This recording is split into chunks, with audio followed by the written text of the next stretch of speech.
Hello, everybody, and welcome back to another episode of the Parent Yap. We're so glad to have you. I am here with Maddie, my wonderful co-host. Say hello. Hi. Hello. And we have two fabulous guests. We are joined today by Matt Tolbert and Cheo Bourne. I'll let them each say hello. Hello, hello. Good to Hi, see you everybody. all. How you doing? Thanks for being here. And today we are yapping about surrogacy. And we are joined today by two dads who have gone through or are going through the process. And I can't wait to hear more about this. So at first, why don't we just have each of you just tell us a little bit about yourselves and your family, and then we'll talk about all of it. We'll start from the very beginning. But Matt, do you want to just tell us a little bit about yourself, and then we'll pass it over to Cheo? Yeah, sure. So my husband and I are having a dual concurrent surrogacy journey in Mexico.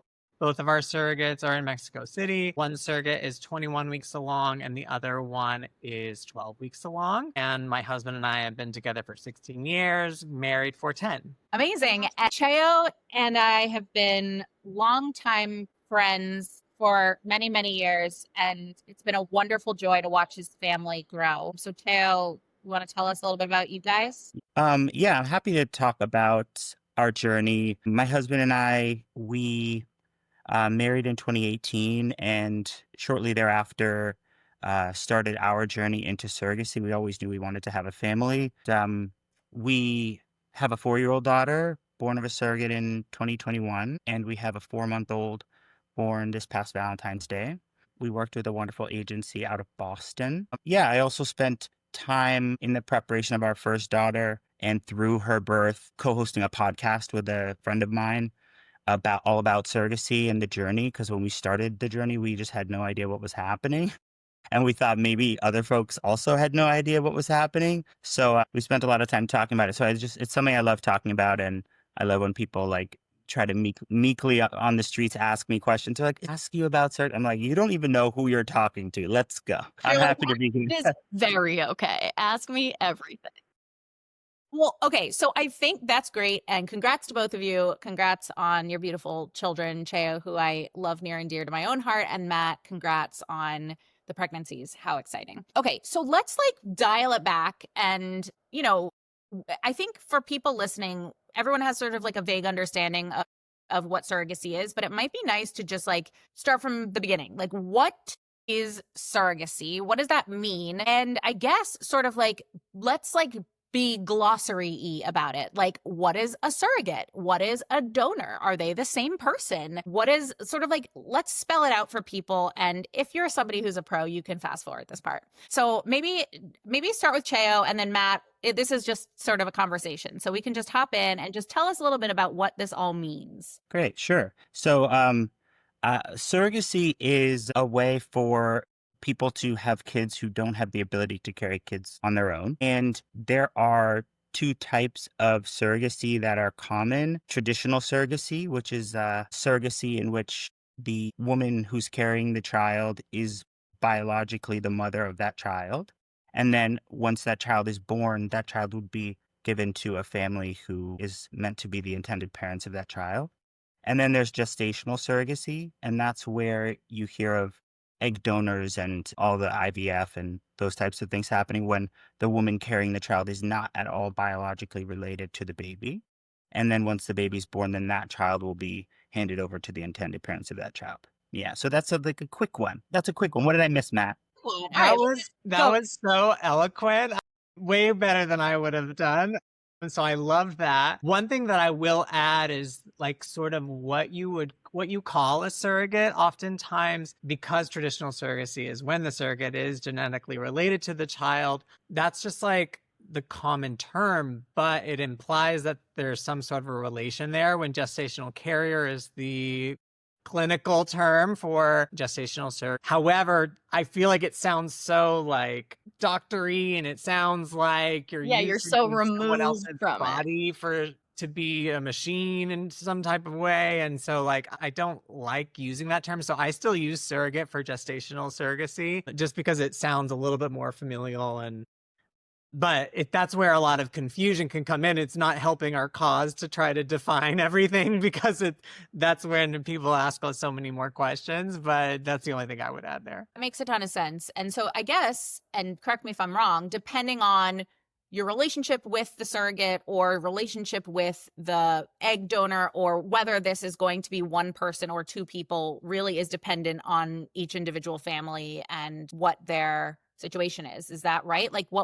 is there some like rule of thumb as to like which route you go, or is that just dependent on your situation in general? If I were to just like, and this is not any sort of like a scientifically backed answer by any means, but I would say that people typically would go the traditional surrogacy route if they know the person who would be the surrogate, meaning there's a huge cost savings. It's someone who's volunteering because they want to do this for another family. And so there's the cost savings of using their eggs and all of that, so that they are the biological mother. The reason that we chose gestational surrogacy is because like we really wanted the egg donor to be fully vetted and the gestational carrier to be fully vetted for those two roles.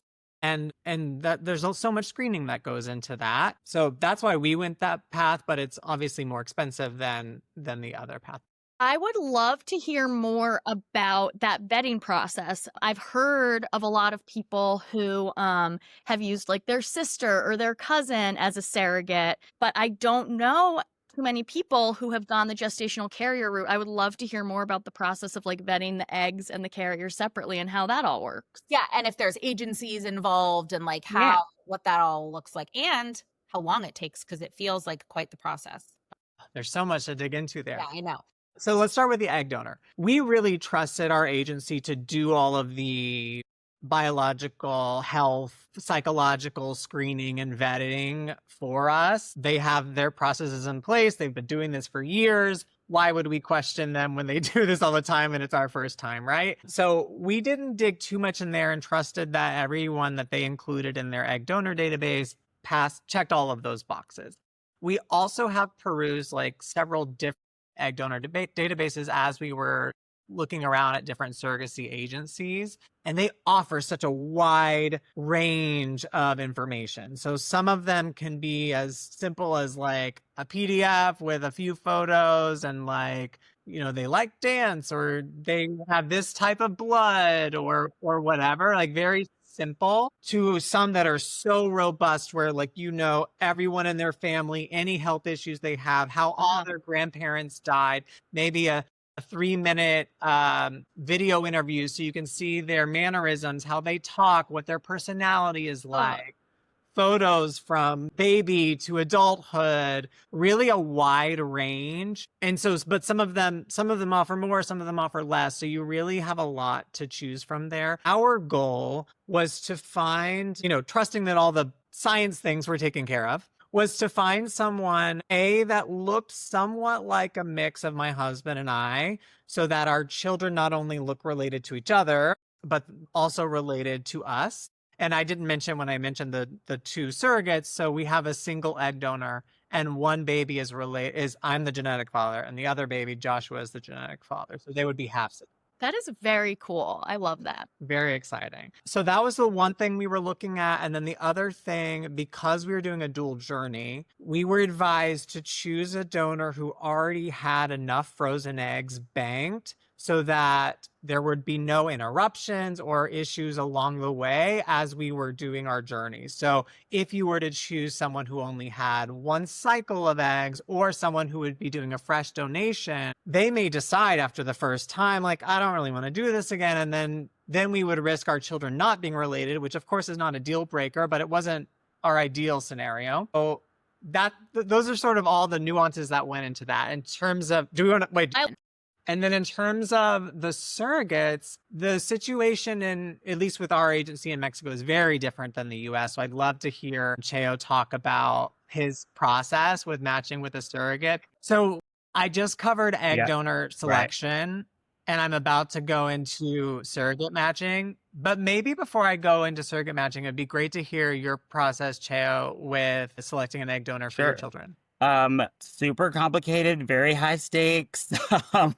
Like, you know, kind of like trying to remain like level-headed about it all, but it feels like in some spooky way you're like trying to plan what your child might be like, like physically, like health-wise, like thinking about what these egg donors' family history is and how that might meld with your medical history. There are elements like being totally honest here.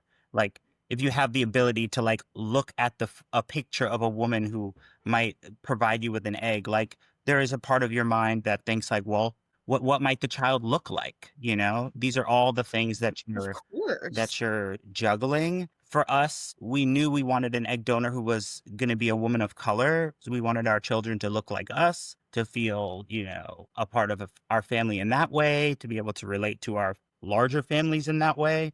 So that was a really specific requirement that made our pool extremely small right out the gate. And we had a lot of trouble finding an egg donor that, was that and also had a healthy family history, also met those like very few but real sort of superficial qualities that we took into play. In the end, the egg donor base that was provided us by our agency actually wasn't fitting the bill. There weren't enough options, and we were just like going around in circles. It actually ended up being our fertility doctor who also had an egg donor base, who was like, I have some women who I think you might like, and like instantly we were like, yeah, we would like to work with her. Can we work with her?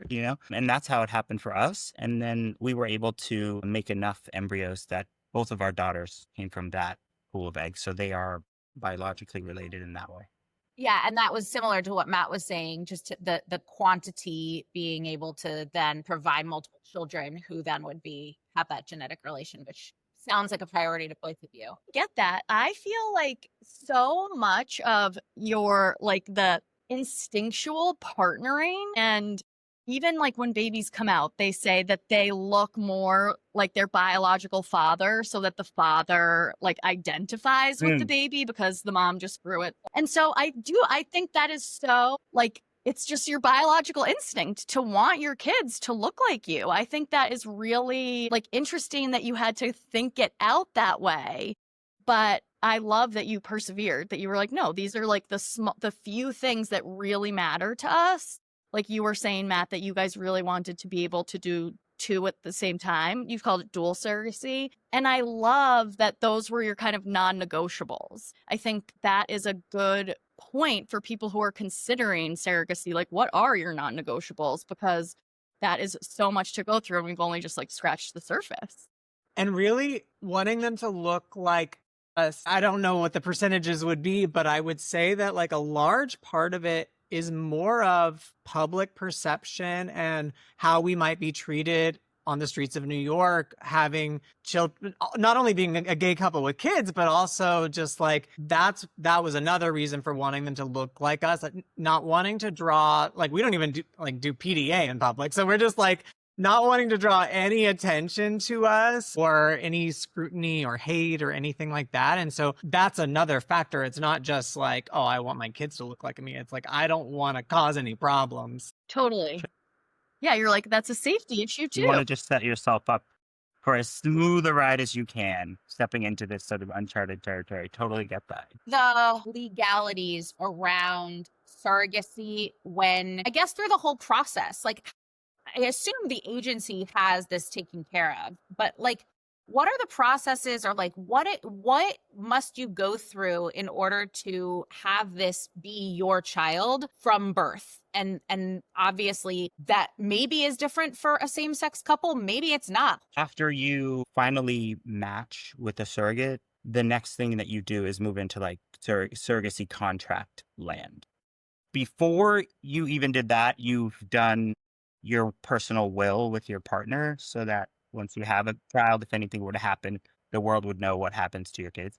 But then after you match with a surrogate, before any transfers, you work for weeks, sometimes months, on solidifying the surrogacy contract. Now, one of the main things in a surrogacy contract is this child that you will be carrying and lovingly growing is not your child. And so that's just in there, like in every sense of the contract. but it gets more, that contract, 75 pages long, gets more specific in some parents are like, I want my surrogate to be vegan, or I want her to only wear maternity clothes, or I want her to stop working at 20 weeks, or, these are the types of things that can go into those contracts on top of the child the surrogate's carrying is not her child, right? So there's no like baby is born and the surrogate's like, I'm going to No keep way, it. Like okay. that's not an Not gonna option. happen. And it's very Yeah. protected to be Yeah, that way. for sure. Add to that is that, I mean, I've definitely heard you have so many like things in place so that you try to have layers of legal protection. But I believe that there are times when the surrogate can change her mind. Now, of course, you can sue. There's so many things you can do, but depending on your state, depending on the country, there's so many things that may cause issues. So there have to be layers of legal protection. Eventually, of course, like you can do second parent adoption and other things that will stop those issues from happening once and for all. But I believe, depending on how many layers of protection you have, like that there are certain points in the pregnancy when she could change her mind ultimately, and you'd really have to fight that in court, and you may have success or you may not, depending on where you live, or the country and everything like that. Yeah, I was just going to ask if it varies by country. I feel like I would love to hear from you guys. I think for traditional pregnancy, adoption, surrogacy, deciding to have a baby is an amazing and exciting feeling, but also so scary. And do you guys feel like the additional layers that's like there's always a little bit of unknown? Is that something that you guys are processing beforehand? I would love to hear kind of what that experience is like when you don't have the gestational carrier like in your daily life. I think for us, there was a little bit of out of sight, out of mind in a good and bad way. Like, of course, we would love to be as involved as we can be, but on the other side, it definitely helps with stress to not knowing about every little thing that may be causing the surrogate's anxiety or anything like that. We were also very prepared for multiple transfers. Like we really had our cash flow and everything mapped out to at least have 3 transfers each for a successful pregnancy. I believe the average is that the majority of successful pregnancies are a result of 2 to 3 transfers. Oh, that's so interesting. We lucked out so much where mine took on the first transfer, Joshua's took on the second. And so now we have all these extra embryos. And then we also, didn't have to tap into all those extra funds that we were planning on. So You really spend a lot of money when those two come. That is good to have in the bank. I mean, knock on wood, of course, that like the rest of the pregnancy is everything goes well. Like there's so much that could still go wrong. But for us, as much as it sounds like it would be a wild, stressful ride, it's been surprisingly calm. Not calm. I love that. Definitely not calm, but it's been positive. We really haven't had any major setbacks, and the one that we had was expected. The Joshua's first transfer not being successful. Right. Overall, we really lucked out. But Cheo, I'd love to hear what your journey was like. Similar. I definitely related to the feeling of out of sight, out of mind a little. It really is a different experience, preparing to become a parent when there isn't a pregnant lady walking around the house. And a friend once said to me very smartly, she was like, the journey of being pregnant and the journey of parenting is actually separate. They're actually separate journeys. I mean, they're so closely linked, but they are separate. So, because I had a lot of like anxiety about feeling like I was missing out on something during the pregnancy, and our surrogate was in Portland, Oregon, like across the country the first time. So yeah, we did a lot of prep. We tried to do all the like traditional get ready for baby things, baby shower, prep the home, all those things just to sort of bring it closer to home. But it's weird. There's an out of sight, out of mind, and then the baby comes and it is just like a little cute bomb is dropped. Yeah, you're like, well, I'm a dad now. That was fast. May have been that friend, Cheo, because you are spot on.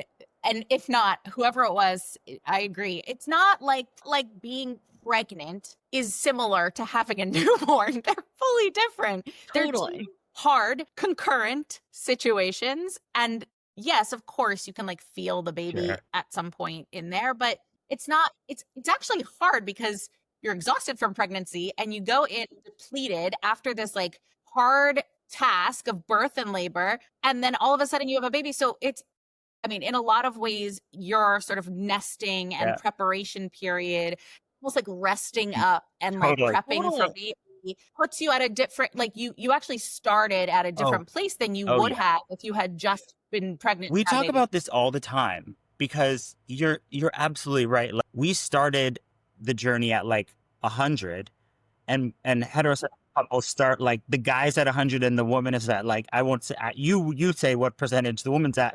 Negative Negative 100. one, you know. So yeah, Yeah, we're not on the people would when we had like a 1-month-old or 2-month-old, we walk around and people would say, "Wow, you guys like look so well rested," and we're like, "Well, we're not, but also we didn't start at a deficit, so that helps, you know." Totally. But yeah, but they're different journeys.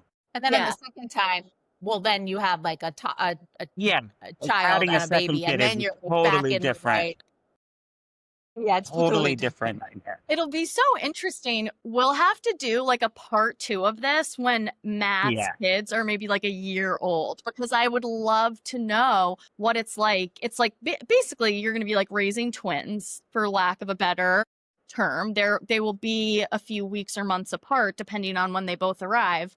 But you're going to be like in babyland at the same time, which it's so funny. I say this all the time. I used to think I wanted twins so badly. Like twins just seemed so cool. I loved the idea. There are no twins in my family. And then you have one and you're like, what a dummy. But my friends who have twins or were twins and their parents say, they're like, you don't, if it's your first time, you don't know any different. You're just like in it the same way that single parents are in it. So I'll be so curious when we come back in a year how everybody's feeling about that difference. Yeah, because 2 kids definitely changes the game, but it's more 2 kids at different phases that feels so hard. That's what I'm a little like when we first started this. We thought it'd be so nice, same timing. Like you only have to go through each phase once, but Right. 9 weeks apart is not great in terms of like, especially in the newborn phases with the eating and sleeping schedules. I know that's what I'm a little nervous about, but we're going to, Well, you'll have joy. So We'll you'll get- have gonna an say, I know. I You'll was be going to also say that. Like, You'll be talking to us at all hours of the Yeah. days and nights. So hopefully we'll make your journey a little bit easier. I was also going to say, Cheo, you have heavy twins in your family. An Family? uncle. Yeah. And when we started our journey, I was like, we want twins. Like, let's have twins because I had seen it. I have nieces and nephews who are twins, a couple 2. sets. Yeah. And then once we engaged with the fertility clinic, the doctor like up front was like, it does raise the chances of things going wrong and it's more complicated. So we just very quickly were like, all right, we won't be greedy. We'll just have one baby. But Matt, you had the right idea. You just like same time 2 surrogates. well, so in Mexico, they have a law where you can't put 2 babies with 2 genetic fathers into one surrogate. So not only was there that, but then there's also obviously we didn't want the pregnancy complications of a twin pregnancy. So it was for both of those reasons, and it was economically viable in Mexico to be able to do 2 at once. Yes, we lucked out. Everything's moving along. I want to talk about that a little bit quickly. Is the people who are listening who are like, I could never afford this, which is a very real concern for anyone going through this process. What options do people have who are considering this process or holding it up against like adoption or another way of bringing a child into their families? Like, what is the planning and budgeting sort of look like at a higher level for you guys? Absolutely. So in terms of when we were looking into the US at first, we were seeing quotes from different agencies somewhere around $250,000 to $300,000 for a single pregnancy. And that was about a year ago. And a year before that, it was about $50,000 cheaper. And so it keeps growing. And as we kept looking into it, then we really started to look internationally. And then when we looked at the prices in Mexico, our two journeys together is going to come out to around $220,000, but that includes legal and travel and Airbnb, all the things, to get the babies back home. So not just the costs through the agency and surrogates, everything themselves. In order to do that, I mean, we had nothing covered by insurance. We really no assistance. I believe Men Having Babies has some programs, but when we looked at those, it was like a 10% discount on this and that. And it's like, well, in order to qualify for those, I have to make such little money that I wouldn't even be able to pay for the surrogacy itself. So I don't even know how that makes any sense. Yeah. So we just kind of like threw that out the window and we're like, let's just, for the last several years, we were like, let's make as much money as we can make and keep our expenses as low as we can. So we were able to really grow our income over the last few years, but we didn't raise our standard of living. And that's what gave us a nice delta, a margin to be able to put toward this process, to be able to have enough to kick it off and then cash flow the rest of it. So we're in a good place now, but yeah, we had no assistance, but also no debt. So that was good. Yeah. But the story is different for everyone. I'm curious, Cheo, what yours looked like. Yeah, ours was, because we started our journey for our first daughter like 6 years ago. I mean, from engaging the agency to her birth was about 2 years. So the prices were a bit cheaper then. I think to bring her into the world, it was like 6 years ago now, but it must have been at least 150, if not like between 150 and 180. And then when we went back in for more, there was some sort of like clause grandfathering in. So we were around the same amount, but do the math there. That's amazing. 150 times 2 it's. So there's not like a magic There's no button magic that button. provides same-sex families There's no magic looking button. for surrogates. But Matt I believe you're referring to the GPAP program, which is affiliated with Men Having Babies. It stands for Gay Parenting Assistance Program, where, you go in, they check all your financials, and then there are different stages. The first stages are like discounts on things, but then if you get to like stage 4, then they do start giving you real meaningful money to use in your journey. But it's very selective and you need to be at a certain sort of tax bracket to even engage with it. And if you're above that tax bracket, then you're just SOL. Good luck. Good luck. Yeah. But America, baby. surrogacy, then of course there's adoption and foster to adopt are other amazing ways to build families. Those considerations for you, or was it surrogate like right from the get-go? How did you guys consider these options? Yeah, it was definitely a consideration. We definitely thought like, do we want to adopt? Do we want to foster? And then we were like, no, we don't. We want to build our family this other way. And we have the means to engage with it at this moment, thank God. And so that's what we chose to do. Yeah. For us, we didn't consider it for too long, but there were several roadblocks that we came across as we were exploring adoption that made us just really not go that route. One of them was a lot of people think adoption is just like free. There's kids sitting around and you can just adopt them. But it's actually like between 80 and 150 to go the adoption route. Then there's also a lot of screening, rightfully so, of families, but that also includes discrimination. And so we were worried about that. And then the adoption laws in a lot of states involve quite a window of time of when the birth mother can change her mind. And we were not really wanting to go through that sort of heartbreak, especially if it's something that we had to go through multiple times. And also the wait list for adoption can be years. So there were so many factors. And again, it's a beautiful way to build a family if that's something that someone is passionate about and that's how they want to build their family. There's nothing wrong with it. But those are the reasons that led us towards surrogacy, in addition to obviously, like, of course, we want our family lineage and we want kids to us. So yeah, lots of factors.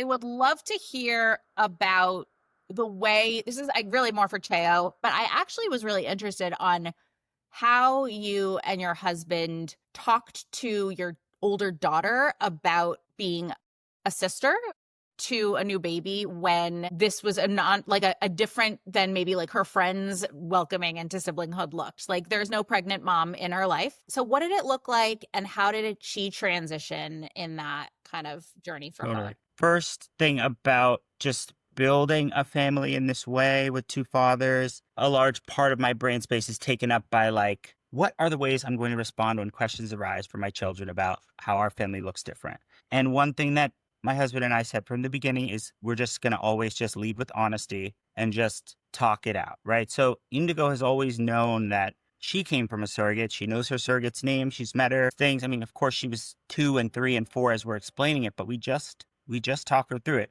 There's a very helpful book that I started reading to her, like, I don't know, when she was 2. It's called What Makes a Baby. It's a famous book. You probably know of it, but it just explains how babies are made very like simply.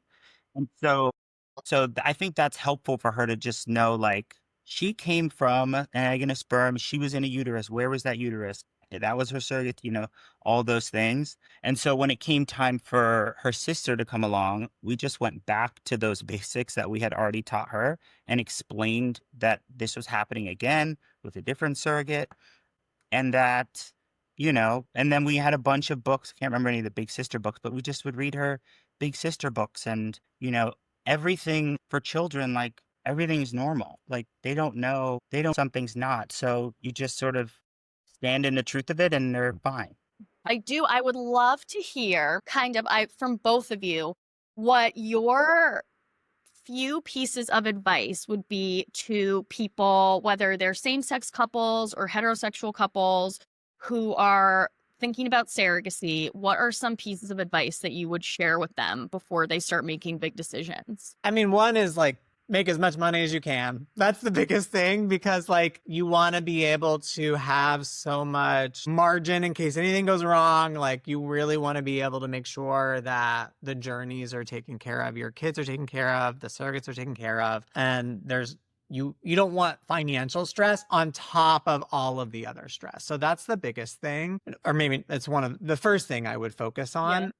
The second thing would be, part of the reason we've had such an easy journey is because we really trusted the agency partners we selected. So many intended parents I see on social media forums and things get so stressed because they're really trying to control the whole situation. They want to speak to the doctor and they want to like make sure, like Cheo mentioned, like the diets the surrogates on and things like that. And all of that is respectable, but at the same time, we've really followed the guidance of our surrogacy agency. They're the ones that told us like, hey, get as many eggs as possible so you can get as many embryos as possible so that you, like, if anything goes wrong, you don't have to start this process all over again. Right. And so we really trusted and didn't, like, these people do this every day. They have decades of experience. Right. And like, you're a first-time parent. So yes, you can read all the books, you can listen to all the podcasts, you can do all the things, but these are experts that you have put your trust in and you're putting your dollars in. And I know it's a big investment, but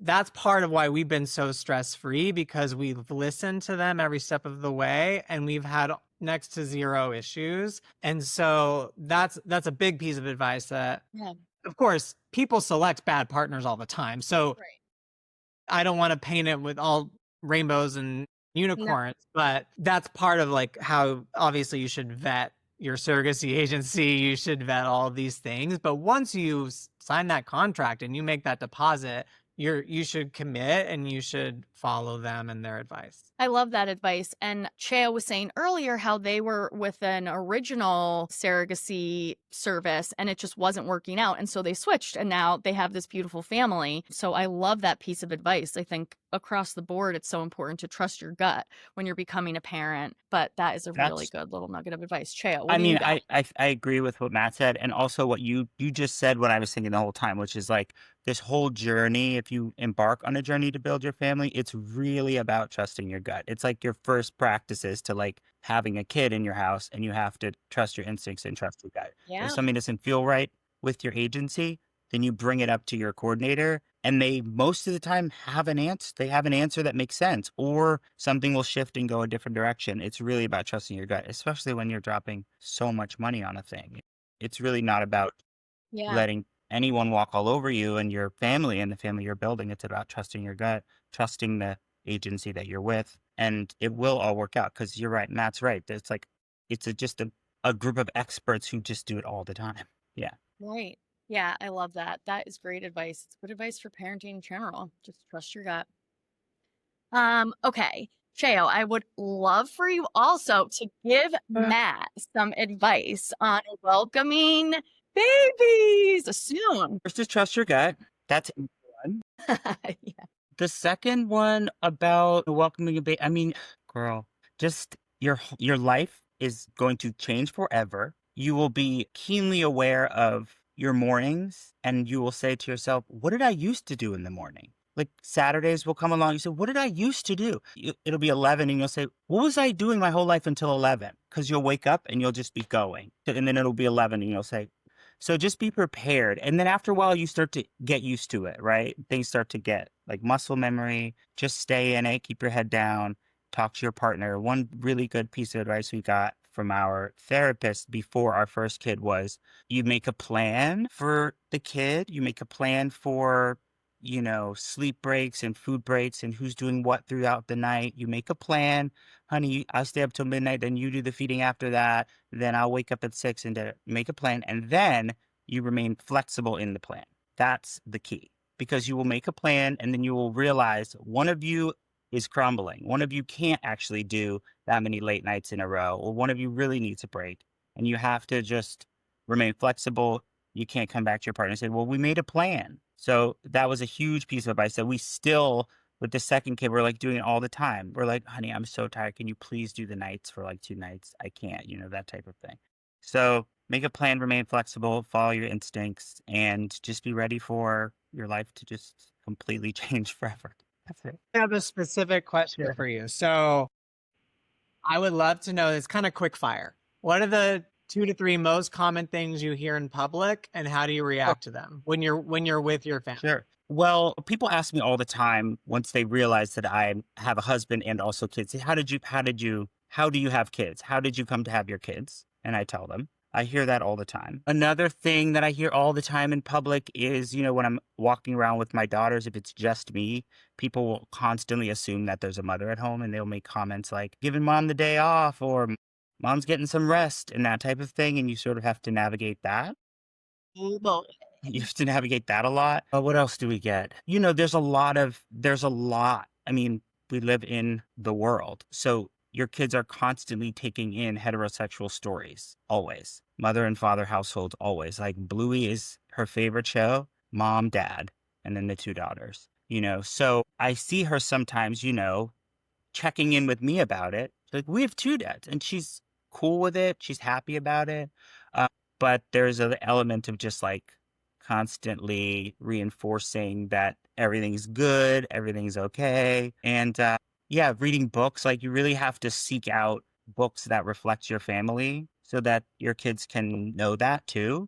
And there aren't a ton, but they're there, and you lean into them and I think you'll see that they like really enjoy those books too. They really enjoy books with 2 dads in it. something we recommend a lot to parents through Joy is creating what we call social stories. And it works for literally any parenting situation. And it's creating, whether it's like writing it out and drawing or using actual pictures, making a story about what your family is going through and what your kids have questions about. Because then it's like, for me, moving, it's like June and Lucy have lived in Yeah. Needham for 5 years, and now they're getting ready to move to 2 different Totally. towns. Next page, like at Daddy's house, this happens. And so for them, they're getting that really like child developmentally friendly info from a safe place that feels not like we're telling you something and this is like a big deal. So yeah, I agree with Chea on books big time, but the social stories, once they're a little bit older, can be really impactful too. But Matt, what are some of the things that you are concerned about outside of, you mentioned them kind of high level before? Are there particular things that you're are really like stuck in your mind or your tummy around welcoming kids as a same-sex couple? Just like, I mean, everything that Cheo mentioned, sort of, especially with 2, like people wondering, are they twins and how did they come to be? And then the questions of like, where's the mother and things like that. And less about, it's not about how I react to those people. It's how I react to those people in front of my kids and what that says to them. I think part of it is like, it's showing them how to respond, right? So if I'm confident and I don't have an issue, then they'll learn that like my family is just as normal as everyone else's and it's not a big deal. And those people are so silly for asking so many questions. Yeah. And so that's sort of like what I'm curious of how I'll navigate, and maybe I guess even just sort of like what the frequency of it is. Yeah. If it's every once in a while, it's not a big deal. If it's every time we step outside, then it's like, Yeah.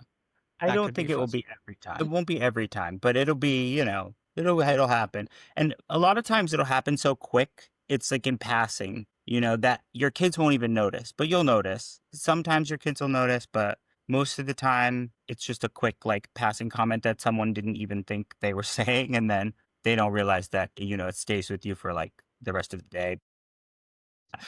Yeah. Totally. Yeah, I think people are so nosy about Yes. babies, and I include myself in people. Like when I see moms, dads, anyone out with a baby, I'm like, Yeah. tell me all about this baby. And it is never for me coming from a place of like, oh, you're a single mom. Oh, you're a single dad. It's just like, oh my God, you're a Right, parent. right. It's the best and the worst. It's just like everybody is so like excited for you and personally nosy. How for same-sex couples that can also feel really complicated. It has felt complicated for me as a single mom. I think, Cheo, when you were talking earlier about it being really important for you for your kids to be people of color, we are, for better or worse, living in this world where still like heterosexual, married, traditional quote unquote homes are still, I mean, who knows what the stats are? Is that the norm anymore? I don't know. But it's still what people are expecting. And of course, there is prejudice still across all of the things. So I do just want to name that, like, you guys are also very brave to build your families in the way that you want to build your families and speak about it in the way that you're speaking about it, because even though it's 2025 and it shouldn't take guts to talk about who you are and how you are making your way in this world, sometimes it still does. So cheers to you guys for doing that. I think, I love being able to have these yaps, these conversations about topics like this, because so many times I hear from friends and family like, wow, wouldn't have even thought of that before I heard it on this podcast or before you told me about it through Joy. So I appreciate you guys being here so much and just like sharing your lived experiences with surrogacy. Matt, we're going to be following on closely, which before we go, I do just want to shout out, Matt, tell us a little bit about